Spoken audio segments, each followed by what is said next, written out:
Boa noite a todos. Mais uma vez estamos reunidos. Estamos unidos assim nesse ideal que mesmo separados nós nos aproximamos através do pensamento, através do coração. Eu gostaria de falar para colocarem o copo com água para fluidificação no final, na prece de encerramento.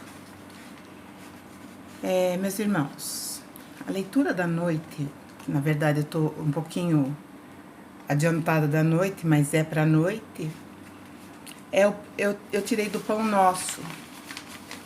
E é uma passagem do Evangelho de Jesus que diz: importa, porém, caminhar hoje, amanhã e no dia seguinte. Então, essa passagem está em Lucas, capítulo 13, versículo 33.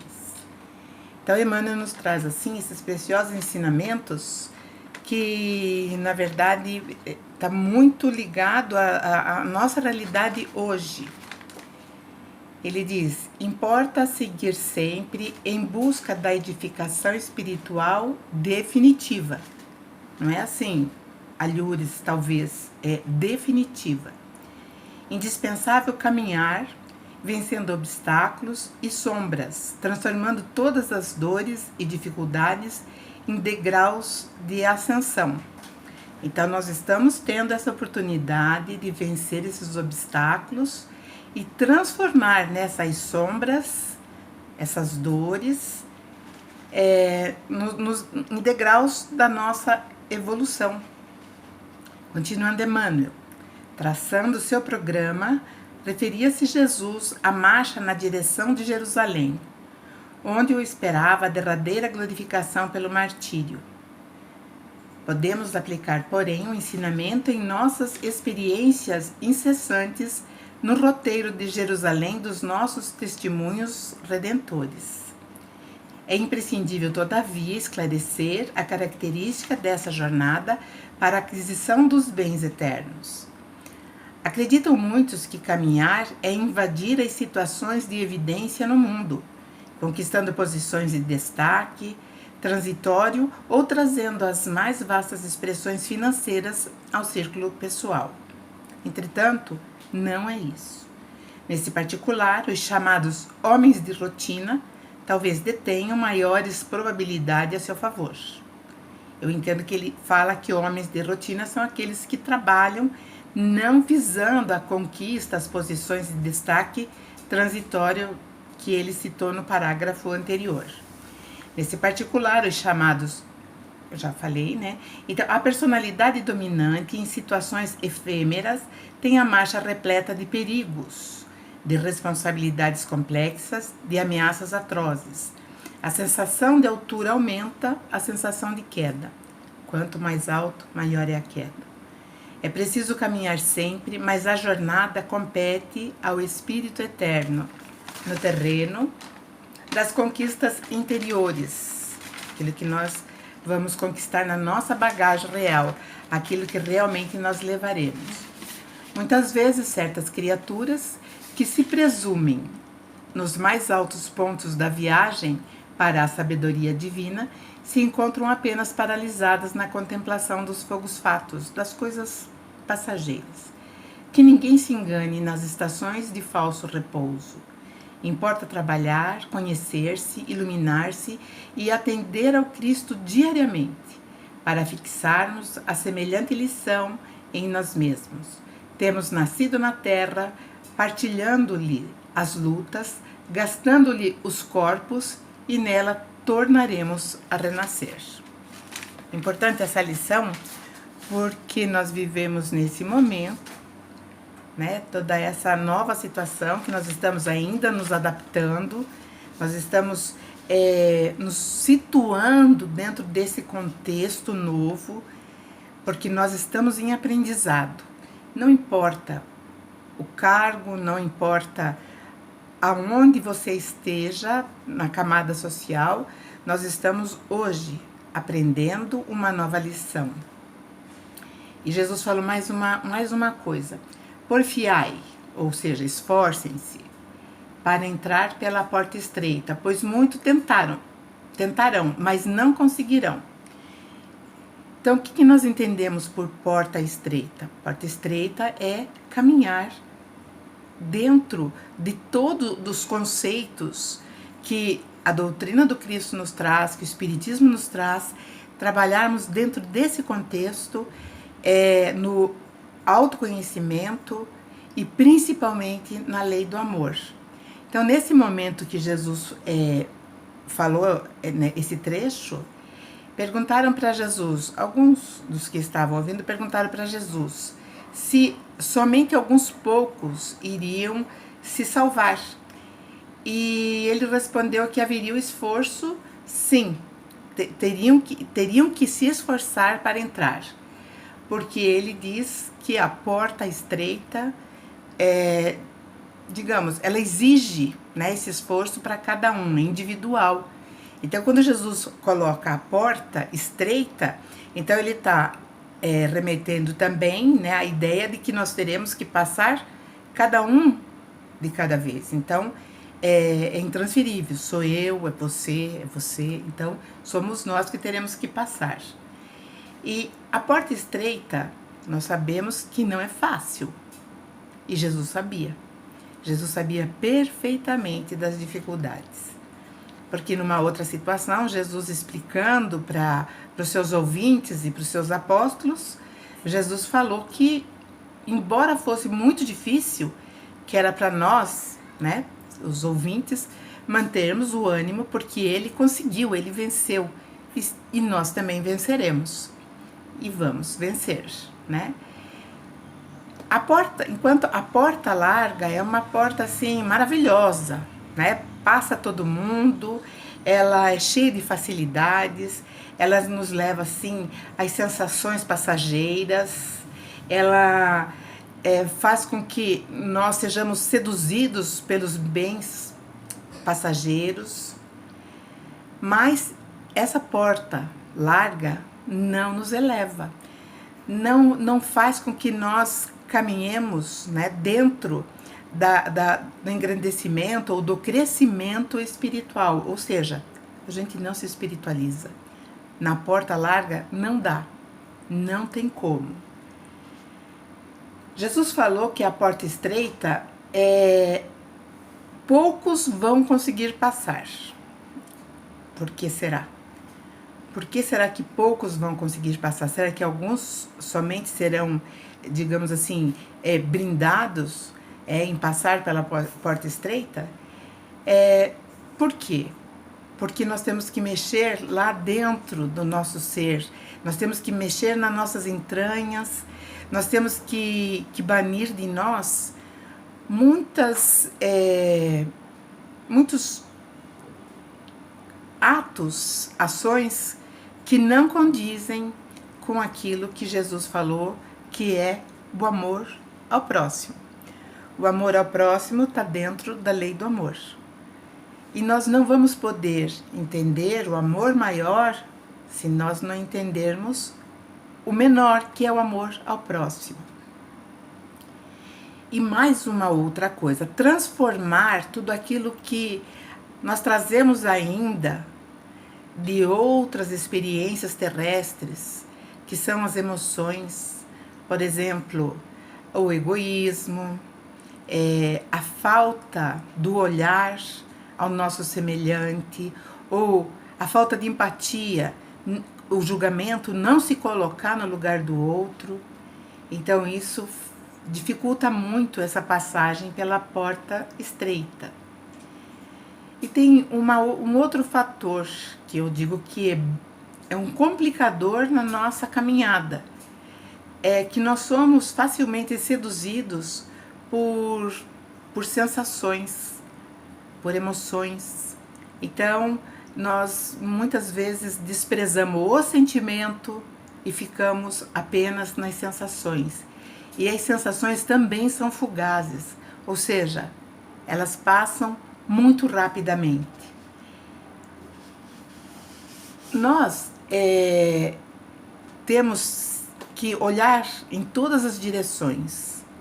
Aí se aplica também o vigiar e orar de Jesus. Mas nós temos que seguir a voz do bom pastor, que é a voz do nosso mestre. E quando nós nos desviamos dessas orientações, nós nos perdemos, nós caímos aí nas garras dos falsos profetas, como ele chamou, e muitas vezes caímos em engodos que nos trarão prejuízos por quantas encarnações vindouras. Allan Kardec, ele teceu um comentário bem interessante no Evangelho segundo o Espiritismo. Ele diz claramente: a porta larga é a perdição, porque as más paixões são numerosas. As más paixões é tudo aquilo que nós não precisamos fazer esforço, dizer não. É tudo aquilo que a gente se deixa levar. E Allan Kardec também diz que a salvação é a porta estreita, porque impõe a cada um de nós esforços para vencer as tentações que nos levam e nos conduzem, então, a esse prejuízo que eu acabei de falar. Jesus fala, né, que nesse momento que nós estamos passando, podemos colocar nessa fala de Jesus que haverá choro ou pranto e ranger de dente. Por quê? Nós encontramos pessoas hoje que estão desesperadas, que estão entrando num colapso emocional devido ao medo, porque nós nunca vivemos um momento como esse. É ímpar na nossa história. Provavelmente nós tenhamos, sim, em outras encarnações, provados de outros momentos, como guerras, como grandes pestes, né? Quem estivesse encarnado no tempo da peste negra e outras pragas que dizimaram uma grande parte da humanidade, com certeza muitos de nós estávamos lá nesse momento. Mas pelo véu do esquecimento aqui estamos, encarando essa que para nós também é surpreendente. Então, o choro e o ranger de dente, na verdade, é o desespero, é o estado de desesperança, é o caos. E eu digo sempre que o medo, ele estabelece a certeza da incerteza, ou seja, tudo que nós sabemos é a incerteza. E, na verdade, o trabalhador do Cristo, aquele que entendeu a mensagem, aquele que ouviu o Consolador, que é o Espiritismo, Rede Vivo, vai perceber que nós não podemos temer.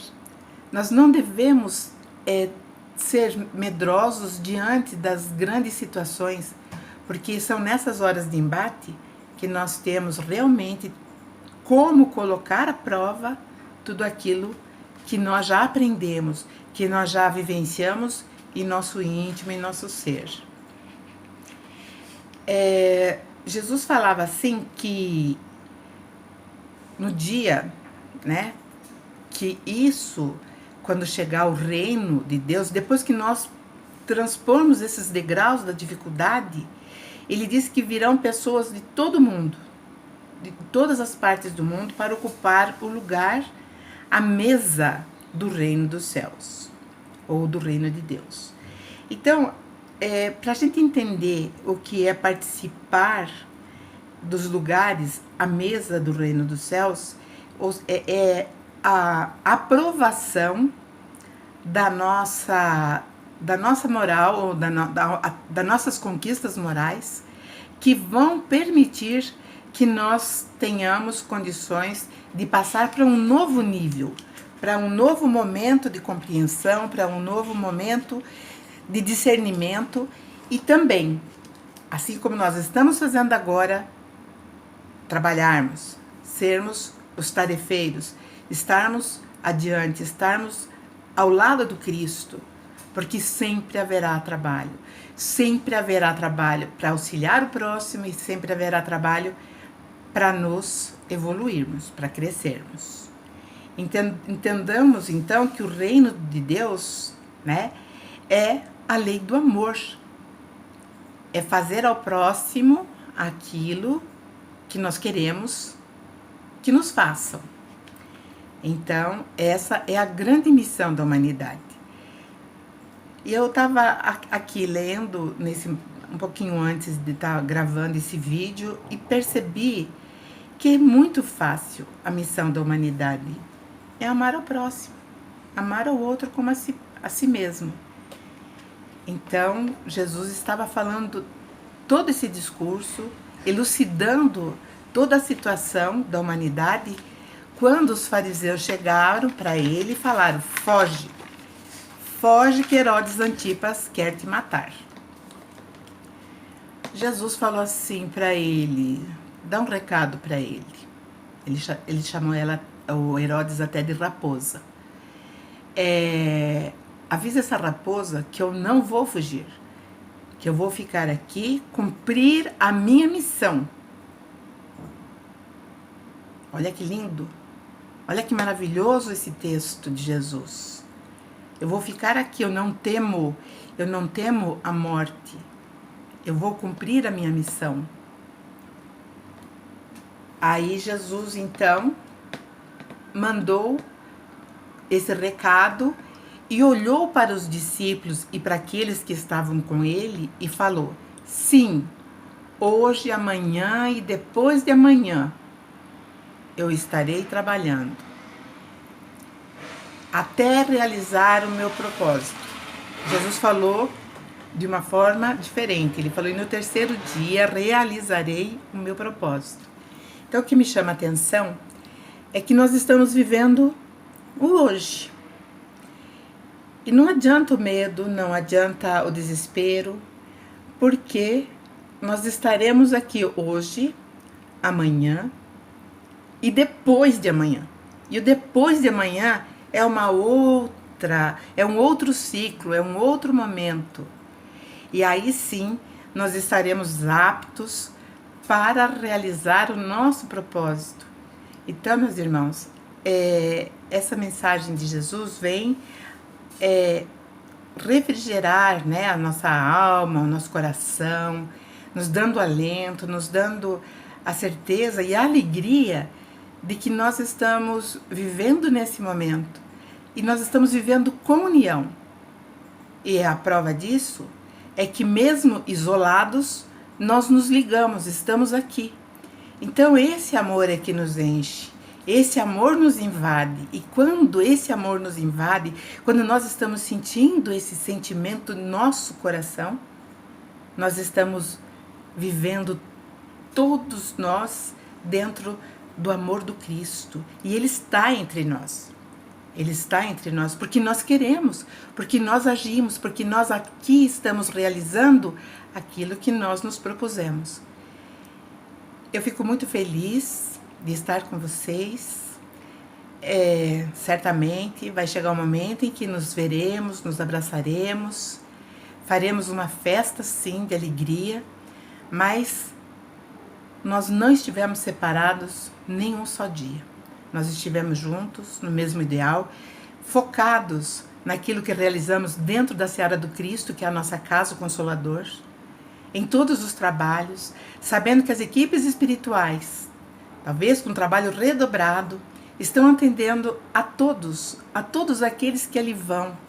Há muito tempo atrás, quando eu ainda estava com a Dona Lourdes, um espírito falando, ele disse que cada um que entra no Consolador, cada pessoa, mesmo que vá uma única vez, ela tem o seu cadastro.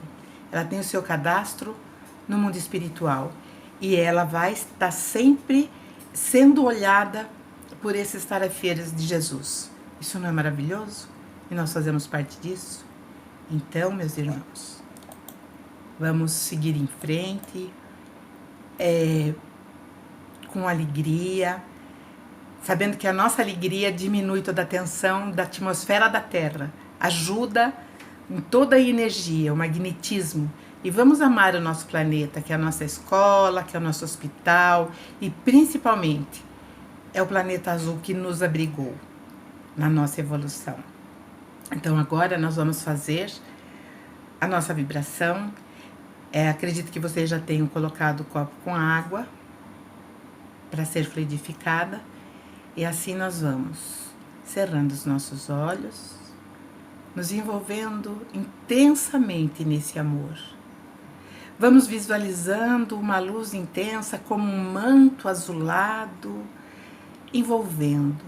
Mas não somente nós, vamos colocar todos os nossos irmãos de outras nações.